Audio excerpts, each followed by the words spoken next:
दोस्तों आज की वीडियो बहुत मज़ेदार होने वाली है क्योंकि इस वीडियो में मैं आपको यूपीएससी का सीक्रेट बताने वाला हूं कि आखिर यूपीएससी मैथमेटिक्स ऑप्शनल का पेपर सेट कैसे करती है, आखिर इसका पैटर्न क्या रहता है। तो अगर आप यह जान लेते हैं तो आपको मैथ ऑप्शनल की तैयारी करने के लिए कोई भी कोचिंग ज्वाइन करने की ज़रूरत नहीं होगी। तो हेलो दोस्तों, मेरा नाम सुबोध पांडे है और आप देख रहे हैं स्टडी पॉइंट। तो आइए इस वीडियो को स्टार्ट करते हैं।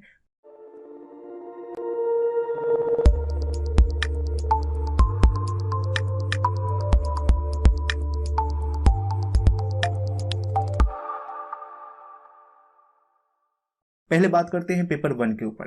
तो पेपर 1 में जो टोटल नंबर ऑफ क्वेश्चन पूछे जाते हैं वो 8 पूछे जाते हैं, जिसमें से आपको केवल 5 क्वेश्चन के जवाब देने होते हैं, जिसमें से क्वेश्चन नंबर 1 और क्वेश्चन नंबर 5 जो है वो आपका कंपलसरी है, आपको इसका जवाब देने ही है।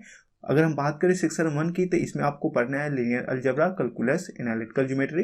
बात करें सेक्शन बी की तो इसमें आपको पढ़ना है ओडीई यानी कि ऑर्डिनरी डिफरेंशियल इक्वेशन और ये वेक्टर एनालिसिस और स्टैटिक्स एंड डायनेमिक्स। ठीक है, तो ये आपका सिलेबस है पेपर 1 का। अब वहीं पर अगर हम बात करें पेपर 2 का तो पेपर 2 में आपको सेक्शन ए में और सेक्शन बी में वही पैटर्न है।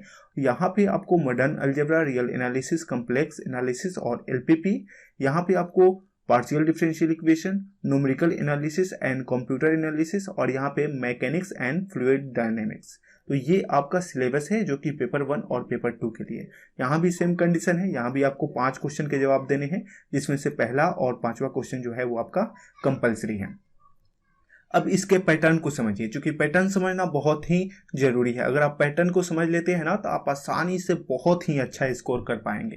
तो ये देखिए, पहले पेपर 1 के ऊपर हम लोग बात करते हैं। ठीक है, तो टोटल जो क्वेश्चन पूछा जाता है वो 400 मार्क्स का पूछा जाता है, जिसमें से आपको केवल 250 मार्क्स का बना के लाना है। ठीक है, यानी कि टोटल 8 क्वेश्चन है, एक क्वेश्चन 50 नंबर का होता है। तो 8 क्वेश्चन के हिसाब से आपको 50 नंबर के हिसाब से 8 क्वेश्चन का 400 मार्क्स हो गया। आपको जवाब कितने के देने हैं? 5 क्वेश्चन के देने हैं, यानी कि आपको 250 क्वेश्चन का जो है वो जवाब देना है।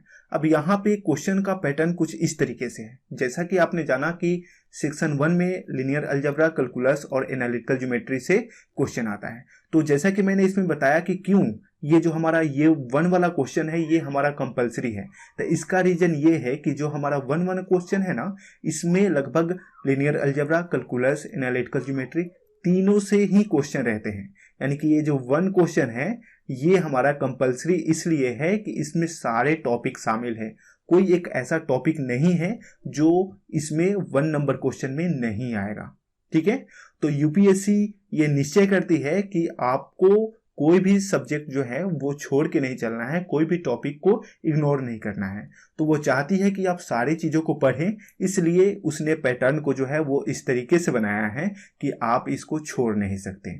अब दूसरा नंबर जो क्वेश्चन होता है वो आपका लिनियर अलजेब्रा से पूछा जाता है, तीसरा नंबर क्वेश्चन आपका कैलकुलस से होता है और चौथा नंबर क्वेश्चन जो है वो आपका एनालिटिकल ज्योमेट्री से होता है। तो यहाँ पर तो आप डिसाइड कर सकते हैं, जैसे कि 2 नंबर क्वेश्चन बनाना है तो आपको लिनियर अलजेब्रा पढ़ना होगा, 3 नंबर क्वेश्चन बनाना है तो आपको कैलकुलस पे ध्यान देना होगा, अगर 4 नंबर क्वेश्चन को डील करना है तो आपको एनालिटिकल ज्योमेट्री पे ध्यान देना होगा। लेकिन 1 नंबर क्वेश्चन को डील करना है तो आपको इन तीनों पर फोकस करना होगा, तीनों को अच्छे से देखना होगा। ठीक है, तो जो बच्चे अच्छे से तैयारी करते हैं, अच्छे से स्कोर करते हैं, उनका पहला फोकस ये रहता है कि वो देखते हैं कि आखिर इन तीनों का कौन कौन सा टॉपिक जो है वो क्वेश्चन नंबर 1 में आता है।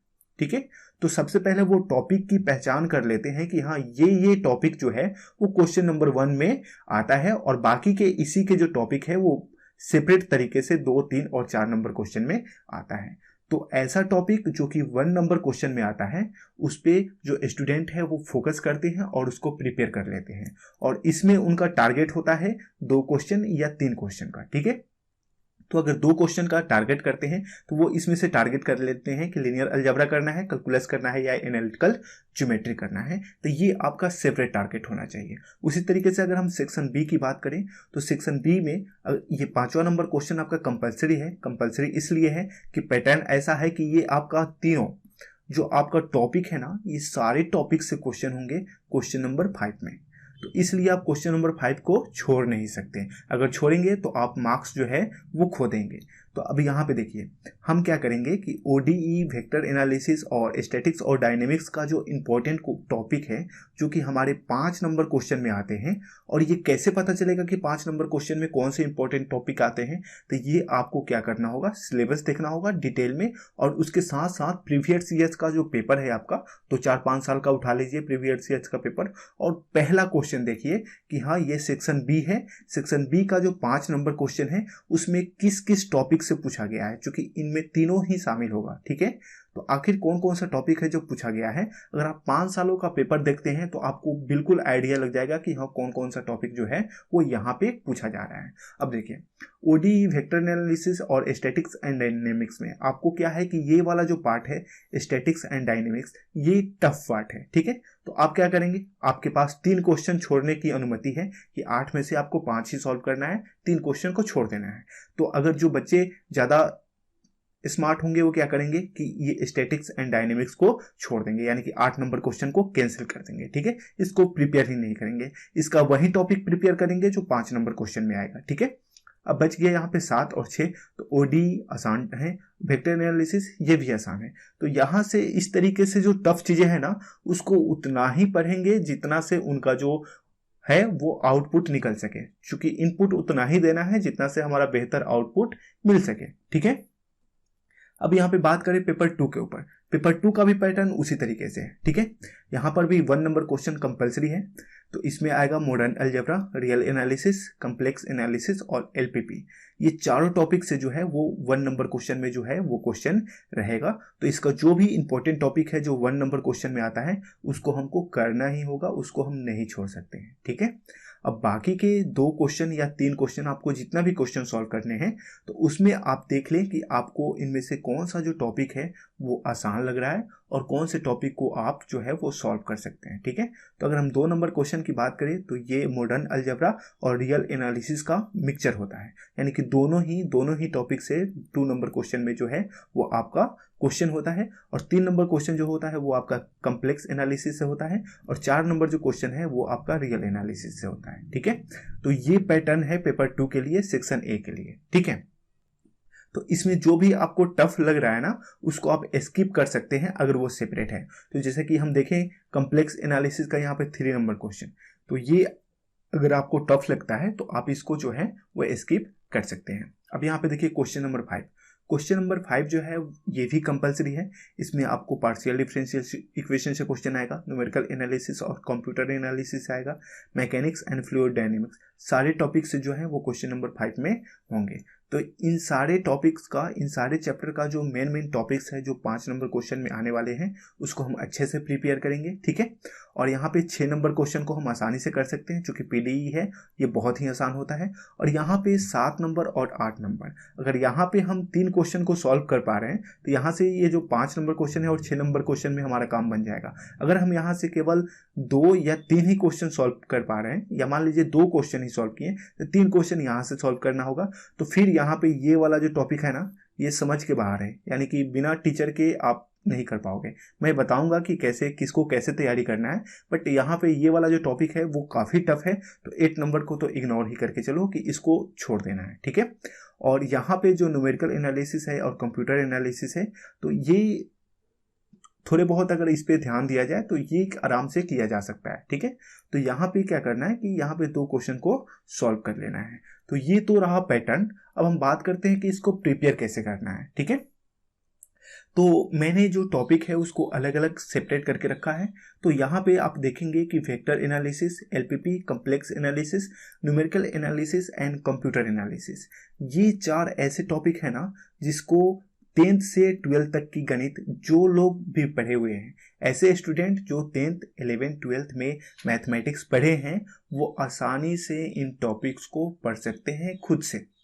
ठीक है, मैं फिर से कह रहा हूँ कि अगर उसने 10th, 11th, 12th को अच्छे से पढ़ा है तो ये ऐसे टॉपिक हैं जिसको आसानी से सेल्फ स्टडी के जरिए कंप्लीट किया जा सकता है, ये बहुत ही आसान है।